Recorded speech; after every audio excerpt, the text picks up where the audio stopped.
Hey guys, welcome back to my channel. It's been a month again, I know, but we all know the struggles of being a student.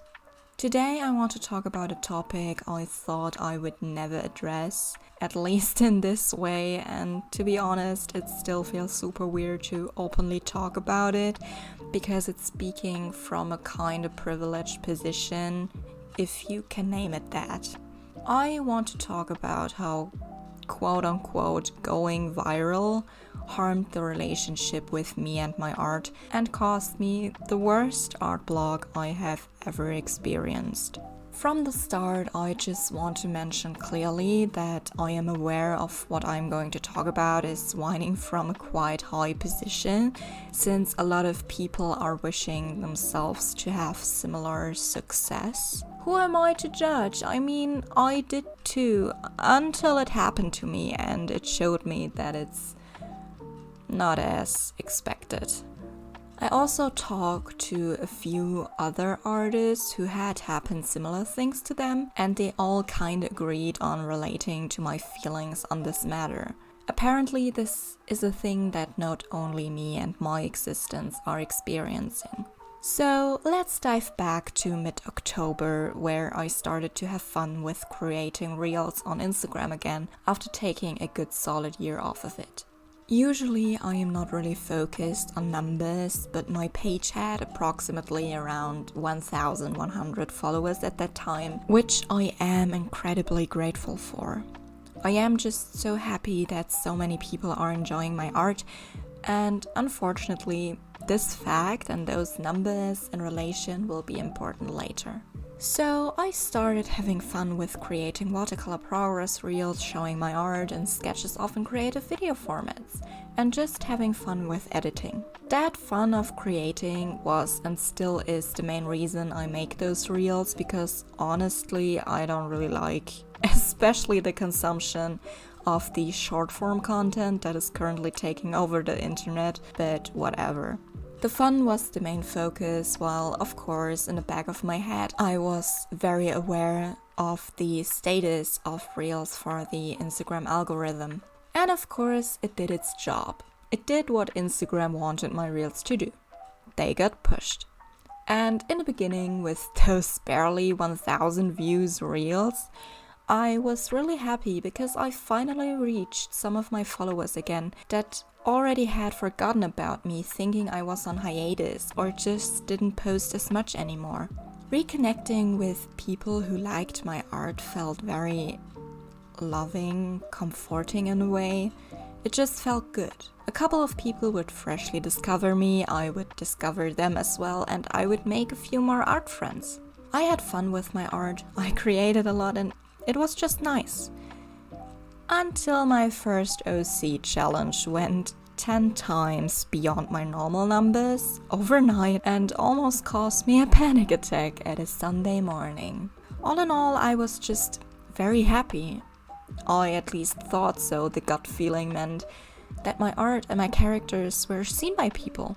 The next few reels I posted went back to my usual numbers, but still causing a good amount of people to join me in my little art blog. Until one evening I posted the 4 art obsession challenge, went to bed and woke up with a reel that hit 50,000 views and had gained me several hundred followers the following days after. It was an absolutely overwhelming experience. While I indeed was very happy about everything, I shortly after that fell into a severe episode of art block that still somewhat lasts till today.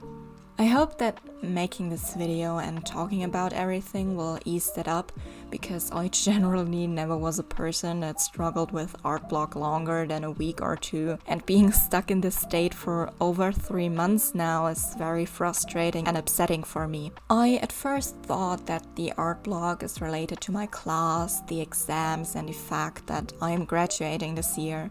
While that might also play into the reasons, it's definitely not the main cause. After I fell into my first long-lasting art blog, I decided to take a full break off of Instagram and other art-related social media, stopping to post anything and just creating pieces for myself that I eventually post later on, or working in my sketchbook. While that didn't really help the art blog itself, I kinda wanted to start posting again over my Christmas holidays, because I kinda started to miss uploading my art and editing short clips of it. So I did. Posting again and reading that people missed me and loved my work and waited all the time to see a new piece of me really sparked my joy again and seemed to break that blockage inside me. I started to have many ideas in my head and fun little things I wanted to create again. Until one evening, I decided to create a little watercolor brush meme reel that I thought only my followers and watercolor mutuals would see, since it was literally a 10-second effort thing.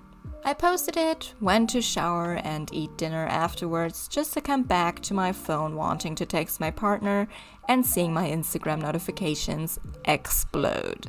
My no-effort reel hit 100,000 views and had gained and still is gaining me follower numbers that almost doubled the amount of followers I made within 6 years. Watching the view numbers just rising by 100,000 every day not only made my anxiety and paranoia about losing full control and being watched over constantly have a fertile medium to grow, but I also saw those numbers and suddenly my sparks, my ideas, my motivation and just a looking forward joy to create art suddenly poofed away in front of me. I not only fell back into art blog that seemed to just disappear, but also something I would consider as far as a loss of love towards my craft. And with a few frankly emotional talks to my partner about how upset I was about the thoughts and urges of wanting to quit art, my fucking life passion, I was sure that these feelings aren't just coming from stressful school and seasonal depression. It was because of the sudden influx of followers and views of low-effort content. My brain subconsciously let that numbers and rise in attention be a reason to shut down in regards of art. Why should I spend so much energy and time into posting and recording my art progress if low-effort 7-second bullshit clips can almost double the amount of love and praise within a week than I did with hard work during the last 6 years? Why should I continue to put this much effort into blogging about my work and hobby if apparently half of the people that are following and liking my stuff now only follow me over a stupid meme that has nothing to do in the slightest with my usual work? If low-effort memes are more worth than my high-effort artworks, why should I continue to put so much work into showing off my art? I could just do it for myself. They don't care about what I create in the sense of art. They care about the memes I create around and with it. I am well aware that these thoughts are probably not true and that my work has value to people. But it is breaking me to know that half of my publicity is because of no-effort bullshit memes instead of my actual work, my actual passion I spend so much time on. It's frustrating, but that's how the internet and Instagram works nowadays. And if I want to continue to share my art successfully online, then I have to adapt to that and start to live with that fact. Most people will prefer and value low-effort short-form content over high-effort artwork, and I could go on a tantrum about the toxic mindset that social media artists take upon themselves and capitalistic ideologies now, but that's not the point I want to make in this video. Everyone in this community always seeks out and dreams about going viral to be seen by many people and to gain a following. But now I am sitting here having gone quote-unquote viral with half of my followers probably not even knowing or caring about what I actually do. Limited fun and motivation doubled up with art blog. I know this video will probably come off as super whiny and ungrateful, but all I wanna really say is that for a lot of people, not only me. Sunrise and visibility online can be a lot to handle. Whether or not it's the loss of control, the splash of sudden attention, or the seeming irrelevance of your usual work, it's a lot to handle for a bunch of people. I came to the conclusion, for myself at least, that I never really desired to go viral. What even is that term and desire?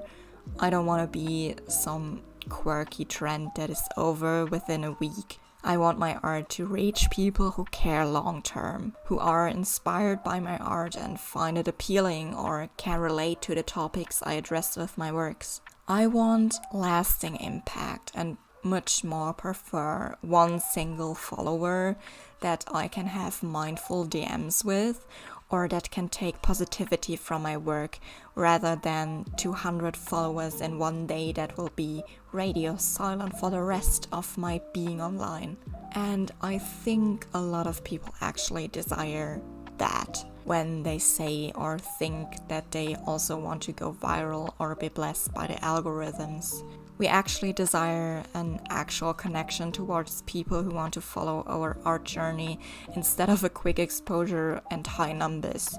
I have to say that I currently see YouTube as a little last resort, if you will, since I am, with all honesty, a nobody on here with my 40 subscribers that I all appreciate. It's calm and people who care and want to go into conversations with me are watching me talk about random stuff. This is why I definitely want to make more videos on here, also because it's just very fun to edit longer videos and come up with ideas for them. I soon want to buy a tripod suitable for my desk, so I can actually put in traditional speed paints and maybe do some art vlogs. If you want to see more or similar content like this, make sure to subscribe and leave a like. Let me know if you made similar experiences with sunrises of attention online, or what your thoughts on the matter are. With that, I hope I'm speaking to you soon again. I know this video was a little whiny, but I feel like I had to talk about this because these feelings are something that really stuck with me the past days. I hope it was still interesting and entertaining to listen to.